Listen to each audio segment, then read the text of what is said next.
shali matasanmu na karkara na Nijar. Wallahi yayan uwa, a yanda lakwal ɗin karkara take tafiya,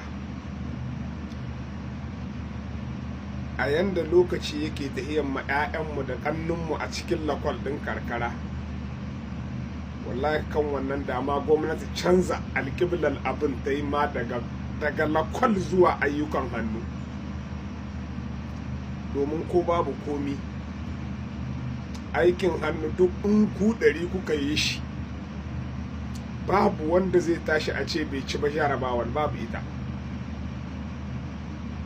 In ku 100 kuka koyi aikin sudir, in ku 100 kuka koyi aikin gine-gine, in ku 100 kuka koyi aikin makanikanci, in ku 100 kuka zama direbobi, wannan wa ina maganar karkara, in ku 100 kuka zama electrician masu gyaran wuta, in ku 100 kuka zama wani abu, ya fi a ce ku 50, ya fi a ce ku 500 kun zo kun ɓata lokaci shekara 10 wani abu. Daga ƙarshen resulta ɗin aka ce in aka zo aka yi aiki a ce kun tashi 0-0. Na farko ga ɓata lokaci, babu lokacin ɓata lokaci yayan uwa. Jiya ta wuce, yau ce da ni da kai muke da, gobe tana hannun Allah. Domin haka ni a gani na alƙiblar da yadda aka ba lakwal muhimmanci a ƙauyuka, a karkara, da aikin hannu aka ba muhimmanci a haka nan, da yanzu mun wuce inda muke ciki.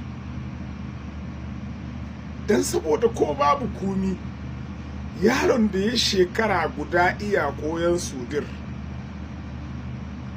ya ma gidansu kujera, za ka tarda shi iya tsara banci, zai iya yin banci. Za ka tarda in amalanke ta zo a kare zai mata walla, zai mata sudir. Za ka tarda in ana tore da kura ta kare, za ka tarda zai mata sudir. Kuma a hakan wannan iya rike har karshen rayuwarsa, har sai ya ma wani amfani. Domin yayan uwa, tsarin namu in kuka gan shi, mutum guda iya dauke da yaunin mutum 10, mutum 9, mutum 7, duk mutum guda daya, duk magidanci, wani hiye da haka. A nan 'ya'yan uwa, shi yasa kake ga wasu in suka huta su yi shekara 5 a daji, su yi shekara 3, su yi shekara 4, saboda akwai wanda yauninsu yana rataye a kansu, kuma wannan yaunin suke so su daidai iya gwalgwado abinda Allah ya sauke musu su sabke shi. Domin haka lakwal ɗin nan tamu ta ƙauyuka, lakwal ɗin nan tamu ta karkara, inda yanda gwamnati ta mai da hankali a kanta, to ta mai da hankali a kan aikin hannu a yanzu wannan gabar da aka zo hiyar da lakwal. Saboda shi aikin hannu baya da cewa wannan ya samu wannan bai samu ba a shekara, ko a shekara 2, ko a shekara 5. Shi aikin hannu fakat ku duka sai kun samu, shi ne kawai. Domin yayan uwa, al'umma ci gaba muke yi. Yaran wannan in suka taso a yanda muka tashi, asirin Nijar duka zai tono. Yaran wannan in suka ci gaba da watsewa a ƙasashen duniya kamar yanda muka watse, asirin Nijar zai tono. Da masu akwai, da masu babu, da masu ilimin, da masu wanda ba su da, duk zamnannun 'yan ƙasa, duk inda ba a yi karkaran nan tanadi ba, masu huta suna rike da tutar Nijar a ƙasashen duniya, da su ake hukunta Nijar a inda suka je. Da an kalle mu ca za a yi 'yan ƙasa kaza ne, ba mu iya ba komi sai aikin ƙarfi. Wala, don da mu ake hukunta ƙasar. Why? Kuna ɗarmewa ne a birni, 'yan karkara suna kuncewa sai to. don ka wannan abin yayan uwa abubuwan dibawa ne. Wallahi yayan uwa, yanda muka ba kokowa ta ka gudunmuwa a tsakanin jahohi, kokowa ta ka gudunmuwa a tsakanin to, amma me yanda aka ba kokowa mahimmanci yayan uwa, wallahi da haka aka mai da mutanen karkara, kowace jiha yanda kasan za a koya musu kokowa, ake shiga jiha ake shiga ƙauye don a zabulo masu ƙarfi don su yi kokowa. Kowace jiha kan akwai matakin da take tantance masu ƙarfinta.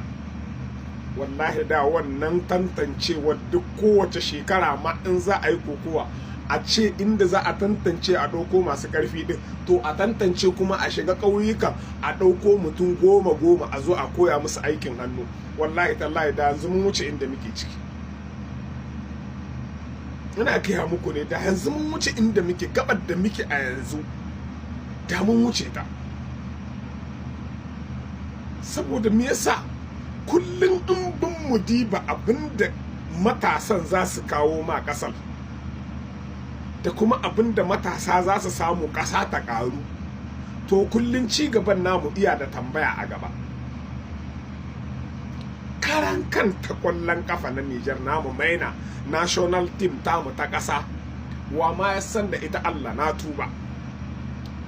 Amma in ka ji kuɗin da maina take ci, da za a ɗauki, saboda me yasa ni ban gaba abu gashi nan wanda an ce gashin ƙungiyar maina ce ta yi ɗauki yauninsa ana gudanar da shi a Nijar, ina yake?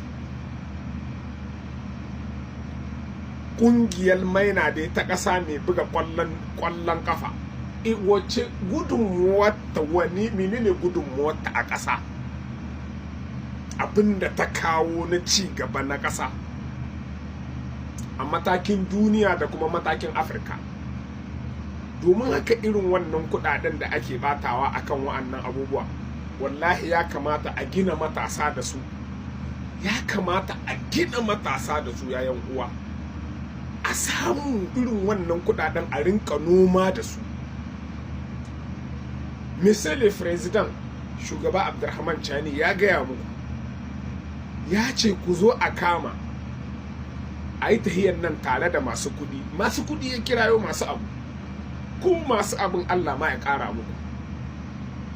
Amma a yanzu matakin da aka kai, Chani ya ce shugaban ƙasa sakonsa ne wannan, ya ce ka huddo kudi kana zuwa wasu ƙasashe kana so shinkafa, a'a an baka hili ga shi nan Sahara ga ta nan Allah ya ba mu, har mutane suke mutuwa saboda ishirwa a cikinta. A zo a noma, in ka noma yanzu in ka je wata ƙasa ka sayo abu kai kaɗai, bakinta 'yan dako za su ci a ƙasanka. Amma in ka zo ka sa iri ka sa a ƙasa, ko babu komi matashin da zai ci abinci a ƙasanka sai ya yi 30. Domin haka anan yayan uwa, kullun ci gaba muke yi, ci gaban nan namu ha a haka kawai bai yiwuwa mu wayi gari kawai daga mun kwanta mun tashi kawai mun samu ci gaba, ba zai yi ba fa. Wallahi sai da aiki, refondation ce sabuwa aka kirayo kowane kabila, aka kirayo kowane yanki ya ka gudunmuwarsa a cikin tahiyar. To gudunmuwarku kuma a unguwarku kun iya ɗin gudunmuwarku, ku ɗauki yaunin talakawa, 'ya'yan talakawa guda 10 ku koyar da su aikin hannu, shine gudunmuwar da za ku iya badawa. Saboda 'ya'yan uwa, kowace al'umma da matasa take alfahari, kowace ƙasa da matasa take alfahari, kowace ƙasa da matasa take buga gaba. In matasan ku suka zo, technologyin nan da ta shigo ta duniya, muka tashi 0-0, babu bannar da ya kai wannan. A nan ina kiran mu yayan uwa, lokaci ne yayi mu falka, mu gudu tare, mu tsira tare. A nan ba mu gama na kabila, ka ba magana yankin, ka ba magana addinin, ka ba magana a gudunmuwa. Ƙasa ta fi ƙarhin matsayinka, ƙasa ta fi ƙarhin matsayinka. In aka kwatanta matsayinka da na ƙasa, kai waye? babu tsohuwar ƙasa, sai dai tsohon shugaban ƙasa, tsohon ɗan majalisa, tsohon folis, tsohon duwan, amma ƙasar tana nan. Ya yan uwa ku tashi mu kama, Allah ubangiji ya kama mana gaba.